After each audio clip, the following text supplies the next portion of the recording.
Pov Ali, novel pembalasan anak laki-lakiku. Part 11.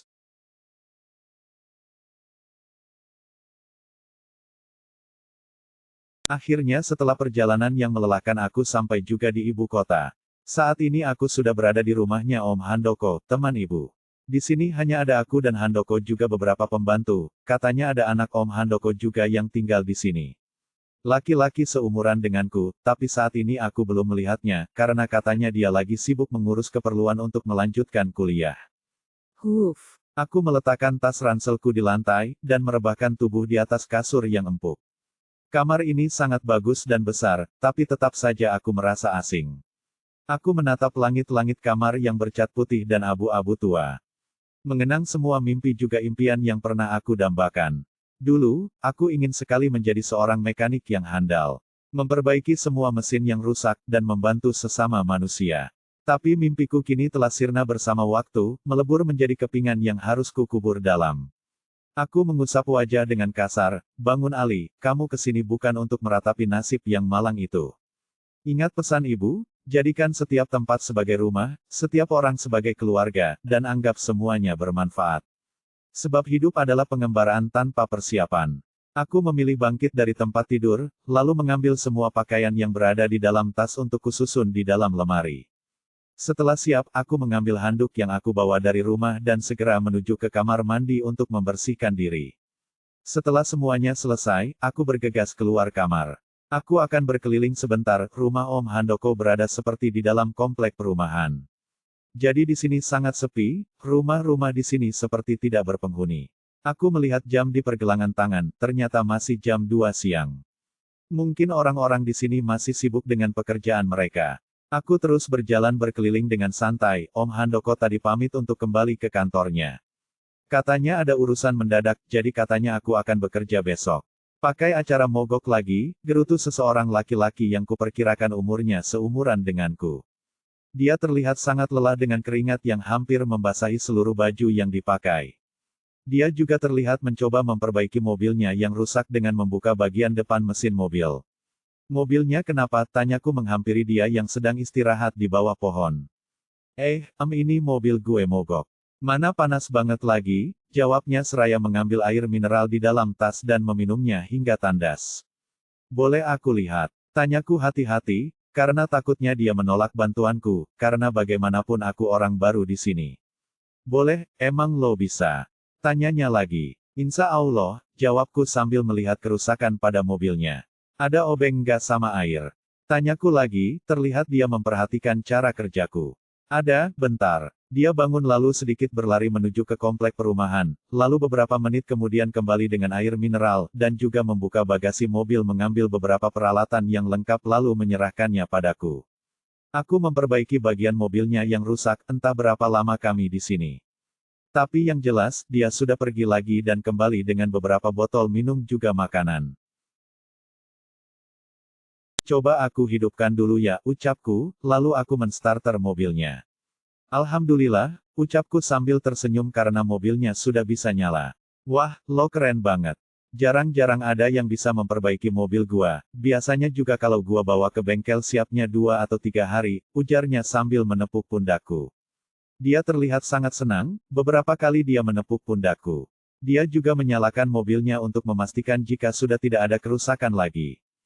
Thank you, bro. BTW, lo mau kemana? Biar gua antar, tanyanya sambil merapikan semua peralatan yang aku pakai saat memperbaiki mobilnya. Aku cuma keliling aja kok, jawabku sambil membantunya membereskan peralatan. Lo baru ya di sini? Soalnya gue nggak pernah lihat, tanya dia lagi. Iya, aku baru pindah. Tempat saudara, rumahnya dekat sini juga, jawabku. Pantesan, tapi gue juga baru kok di sini. Baru pindah juga, 2 bulan yang lalu, jawabnya sambil terkekeh. Lupa. Aku Ali, aku memperkenalkan diri, setidaknya aku ada teman untuk mengobrol jika di rumah. Gue Yuda, kalau gitu sebagai tanda terima kasih gue traktir minum deh. Yuk, ajaknya lagi. Nggak usah, minuman sama makanan ini udah cukup kok, aku pulang aja. Soalnya mau istirahat sebentar, tolakku cepat sambil tersenyum. Aku harus istirahat sebelum bekerja besok, perjalanan tadi masih menyisakan lelah.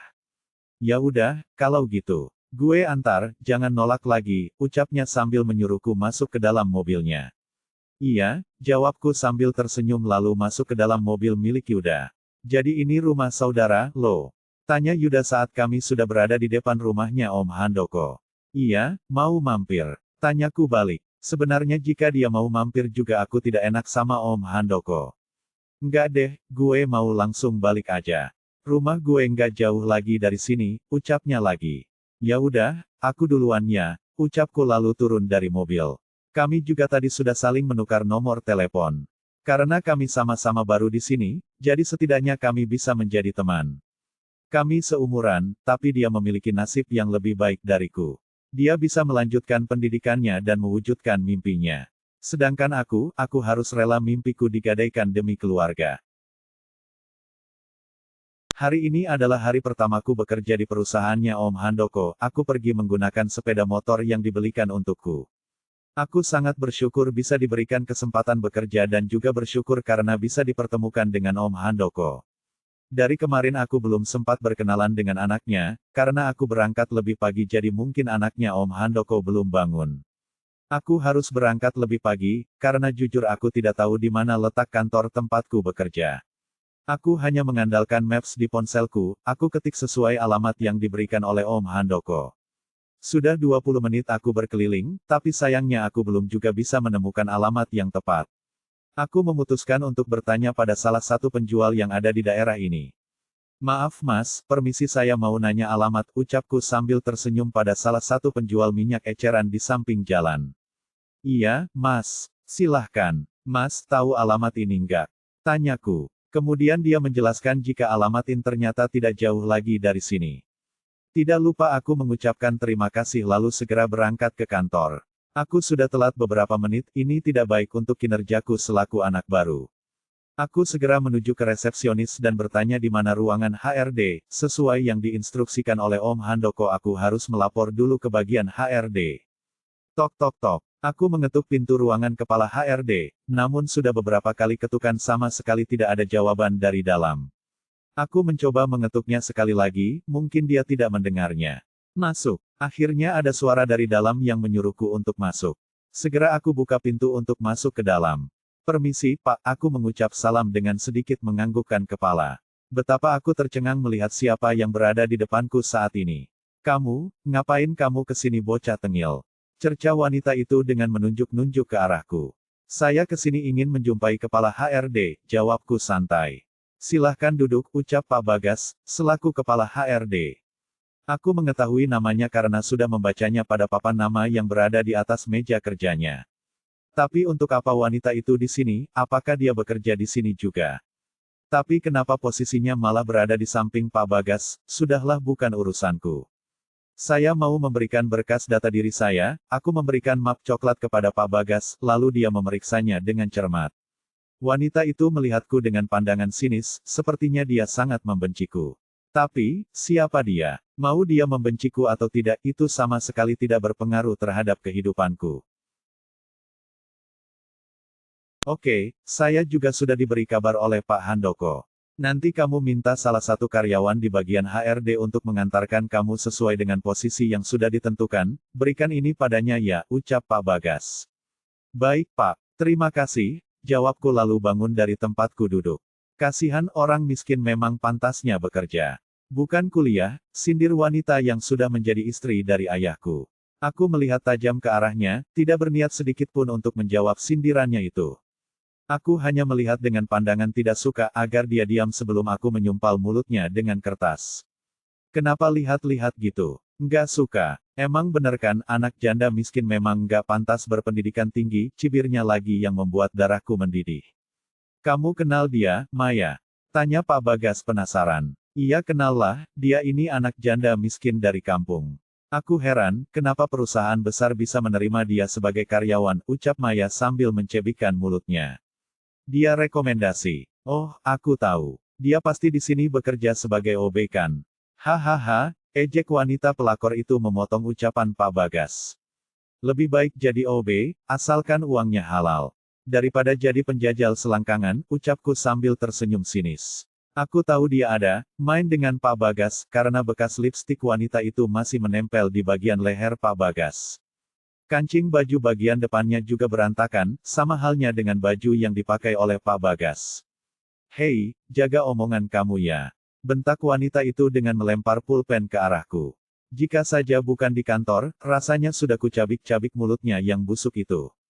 Kamu, silahkan keluar jika tidak memiliki kepentingan lagi, usir Pak Bagas gugup, dia mungkin takut jika aku melaporkannya pada Om Handoko. Karena dia tahu jika aku adalah karyawan yang direkomendasikan langsung oleh pemilik perusahaan tempatnya bekerja. Saya permisi, Pak, ucapku sambil membuka pintu. Saya lupa, Pak. Jangan dekat-dekat dengan wanita iblis ini, Bapak tidak tahu wajah aslinya seperti apa, ucapku pada Pak Bagas sambil tersenyum penuh arti ke arah wanita itu. Wajah wanita itu langsung berubah pucat, juga terlihat wajah Pak Bagas yang bingung dengan ucapanku. Kemudian aku langsung keluar dan menutup pintu. Ayah, demi wanita seperti itukah engkau rela meninggalkan kami anak-anakmu? Engkau akan menyesal ayah, bagaimana kamu menelantarkan kami, begitu pula kamu akan terlantar di hari tuamu. Ayah, aku sangat membencimu.